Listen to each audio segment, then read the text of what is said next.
The Straits of Malacca, Southeast Asia, 1947. The night sea was calm. The inky waters sparkled with a million diamonds of reflected moonlight. The wind barely stirred the surface into ranks of tiny waves. On board the Silver Star, an American merchant ship, all was quiet. Sailors snoozed in their bunks as the helmsman kept a steady eye on the glittering sea. In the darkness, the radio operator cried out, "SOS! A distress signal!" The captain of the Silver Star hurried over. A cold shiver crept up his spine as the operator translated the panicked beeps of Morse code. "We float.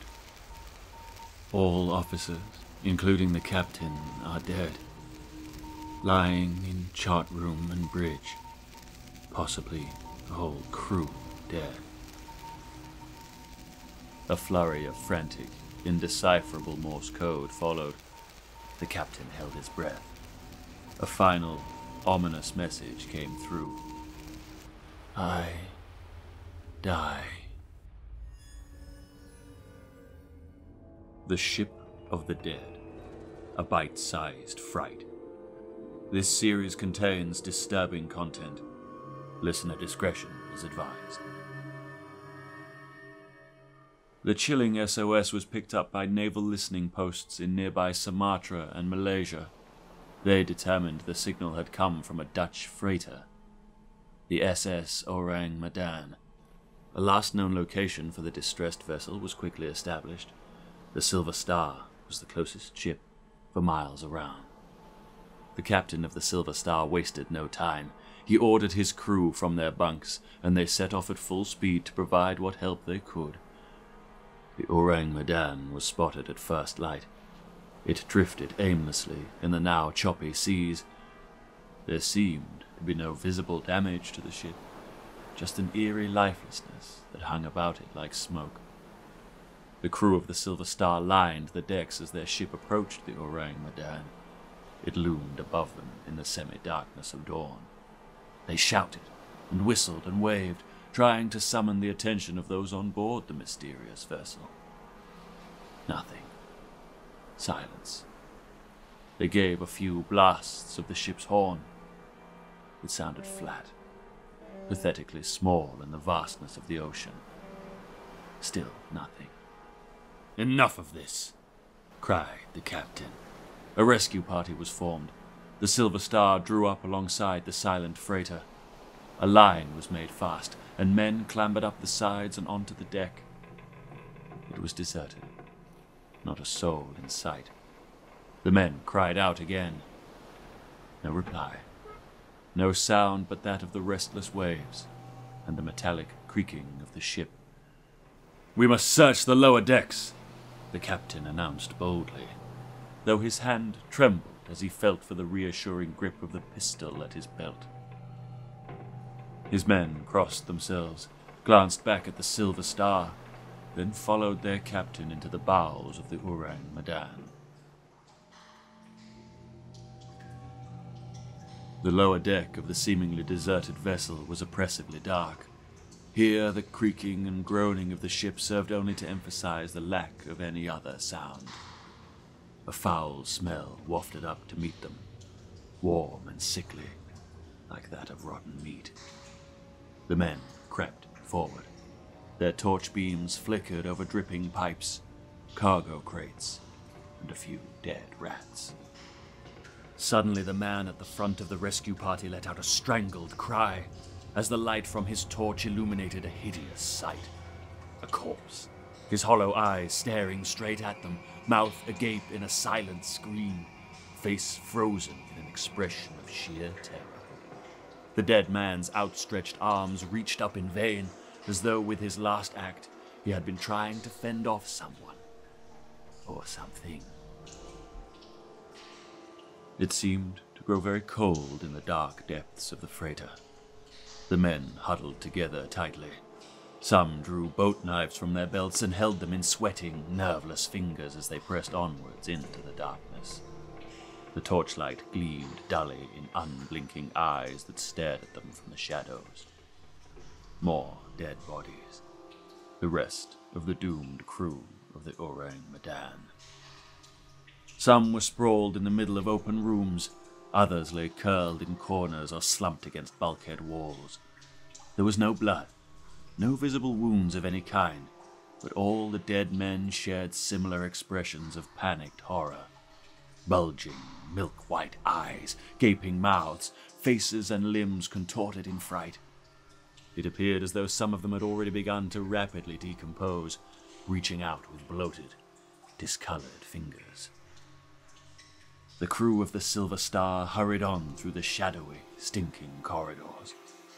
They found the ship's dog, backed into a corner, stone dead. Its teeth were bared in a vicious snarl, the hairs along its back raised. Its glassy eyes stared down the long, dark passageway behind them. On the bridge, they found the ship's officers, strewn about the chart room and wheelhouse like discarded dolls. The captain of the Ourang Medan was discovered slumped over the ship's controls, his face warped into a grotesque mask of fear. A dead man, steering his ghost ship. Finally, they came across the radio operator. He was sitting at his desk, fingers still curled around the telegraph machine he had used to send his final message. I die. My God, breathed the captain of the Silver Star. His heart was hammering wildly in his chest as he glanced around the room. The dead men grinned back at him. He felt his legs turn to water beneath him, and the urge to scream rose in his throat like bile. A cry suddenly rang out from the deck below. Fire! Fire in the hold! The captain rushed to the railings. Thick, dark smoke had begun to pour from a cargo hatch halfway along the ship's length. The wind momentarily tugged it aside, and he caught a glimpse of a hellish red glow, tongues of flame leaping up amidst clouds of sparks. Men he had left to search below for survivors were emerging from the lower decks, sprinting towards the bridge, eyes bulging in their soot-blackened faces. Abandon ship! The captain bellowed at his crew. Back to the Silver Star! Captain and crew charged across the deck, blinded by the smoke that now seemed to be billowing from every porthole and hatch on the Ourang Medan. They scrambled for the safety of their own ship. Some men leapt overboard in the chaos, plunging wildly into the sea below, only to be pulled from the waves by their crewmates waiting aboard the Silver Star. The line holding the two ships together was quickly severed, and the engines of the Silver Star roared into life. After a minute or two, the captain turned to look back at the doomed freighter. It lay under a huge thundercloud of black vapor. A demonic glow lit the portholes and stained the underside of the cloud blood red. For a brief moment, the captain thought he saw dark figures lining the railings of the ship, watching silently as the Silver Star made its hasty escape. Then, suddenly, the Ourang Medan exploded with a deafening blast. The explosion was so enormous, it seemed to lift the whole ship from the water. A great belch of flame roared upwards as the vessel was torn apart. Within minutes, the mysterious Ourang Medan was gone, taking its cargo and its crew of dead men down with it, to rest forever in a watery grave. There are many different versions of the legend of the S.S Ourang Medan. In some of them, a few of those aboard the doomed ship managed to escape with their lives. Men who abandoned the ship in lifeboats only to later die of starvation and thirst, adrift at sea. In other versions, a lone survivor washes up on a nearby island, living just long enough to recount his horrific tale of a ship crewed by dead men before succumbing to exhaustion. There are accounts of the tale that assert that the crew were already in advanced stages of decomposition when the rescue party arrived, despite having only been dead for a few hours. As to what may have caused this rapid decay, we will never fully know. It is as inexplicable as it is disturbing. There are also those that believe the ship never even existed, as it is impossible to find records of the Ourang Medan in any ship registry of the time. This does not mean that the story should be dismissed as a hoax, however. Throughout history, certain less than scrupulous captains of these ghost ships have chosen for their vessels to remain anonymous, perhaps due to the secretive or illegal nature of their cargo, or to hide their true purpose for being out on the open seas. None of the numerous retellings of this tale provide a definitive answer to what happened to the doomed men aboard their ghost ship. What could have killed the entire crew, regardless of their location aboard, within minutes of each other without leaving any sign of physical injury? What caused them to die with expressions of such abject terror?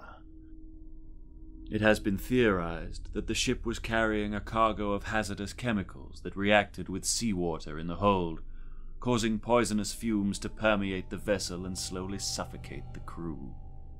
This theory stems from the accounts of an alleged survivor of the Ourang Medan, a man claiming to be the ship's second officer.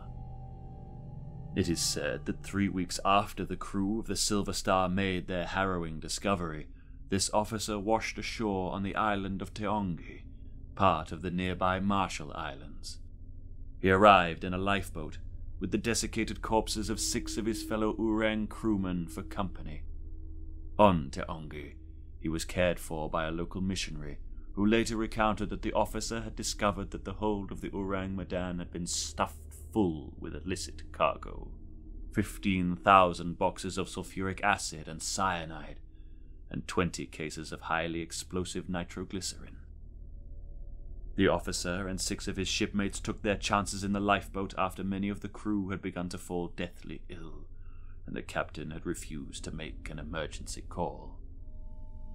A leak of poisonous fumes from the hold might explain the dead men in the lower decks, and the nitroglycerin could certainly account for the violent explosion that followed.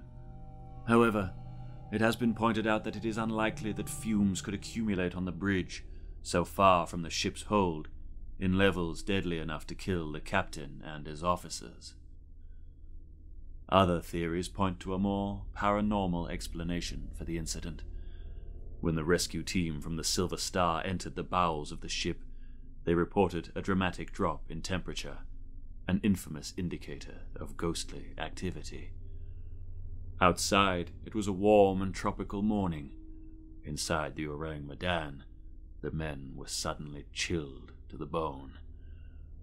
This, coupled with the frozen, horrified faces of the dead sailors, has led to speculation that their deaths cannot be explained away by something as mundane as a chemical leak, and that something far more sinister was aboard the ship, with suggestions ranging from vengeful spirits to extraterrestrial beings.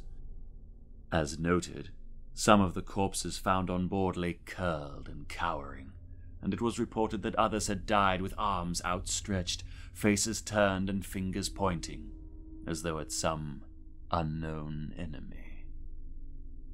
While these theories may sound far-fetched indeed, there are many who believe there is something otherworldly about the tragedy that befell the Ourang Medan. There are even letters in the archives of the CIA that discuss the incident, kept secret for over 40 years before being released to the public. In these letters, written in 1959 and addressed to the then director of the CIA, Mark Dulles, the writer asks if the agency had considered that something from the unknown might have been involved in the mysterious case. The letters go on to wonder if the Ourang Medan could hold the answer to many of the unresolved mysteries of the seas, and to discuss the disturbing accounts of sailors throughout the ages that describe huge, fiery spheres appearing in the sky, rising from or disappearing into the waves. One of the most disturbing theories is perhaps the most likely.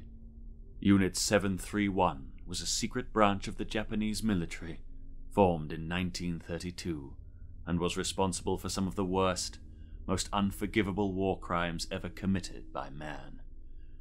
The unit's primary focus was the development of chemical and biological weapons to be perfected by extensive testing on live human subjects.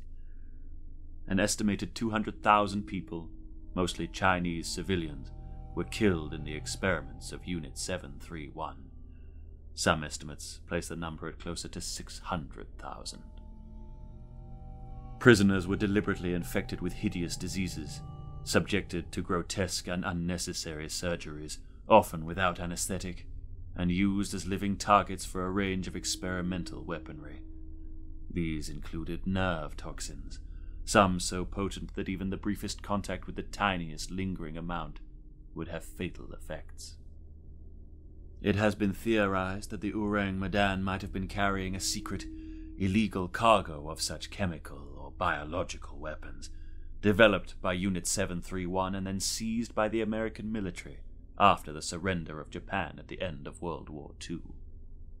The illicit and potentially scandalous nature of the cargo would require the ship to travel covertly, unregistered and under a false name, en route to the US or some island base in the Pacific. A leak of these toxins, some of which were known to cause agonizing muscular spasms before death, may explain the contorted bodies and rapid demise of the unfortunate crew. Is it possible that the ship was then deliberately sabotaged and sunk to avoid further investigation into this shady operation? It is unlikely that we will ever know the truth about what happened on board the Ourang Medan. In the area that the ship reportedly sank, the ocean floor can be as far down as 5,000 meters from the surface. No wreckage has ever been discovered, and while reports of ghost ships, unexplained disappearances, and gruesome discoveries at sea have been part of our history for hundreds of years, they are not limited to the distant past. When Filipino fishermen boarded a seemingly abandoned yacht in 2016, they were met with a gruesome sight. The single occupant lay dead, slumped over the radio. The weather conditions, along with the salty sea air, had caused him to become mummified, leaving behind a leathery, brown husk. In 2003, the Taiwanese ship High Aim 6 was discovered floating in Australian waters. Not a single living soul was found aboard. The crew seemingly vanished from their perfectly seaworthy vessel without a trace, leaving all their belongings behind. In 2007, the ghost yacht, the SV Kaz II, was found drifting in similar circumstances, again in the ocean off Australia. The yacht was amply supplied with food and water, and had a fully functioning radio and engine. The three-man crew had disappeared entirely.